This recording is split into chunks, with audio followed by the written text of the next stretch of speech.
নিরাপত্তা ও অর্থনৈতিক গুরুত্ব বিবেচনায় পার্বত্য চট্টগ্রামে শান্তি নিশ্চিত করা জরুরি বলে মন্তব্য করেছেন পররাষ্ট্র উপদেষ্টা তৌহিদ হোসেন। সেই সাথে ধর্ম বর্ণ নির্বিশেষে সব মানুষের প্রতি সহনশীলতার আহ্বান জানিয়েছেন তিনি।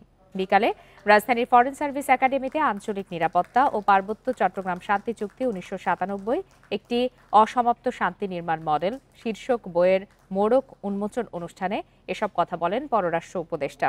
বলেন, পাহাড়ি এলাকা পুরোপুরি নিরাপদ হয়ে ওঠেনি, তবে সেখানকার সবার সুরক্ষা ও অধিকার নিশ্চিতে কাজ করছে অন্তর্বর্তী সরকার।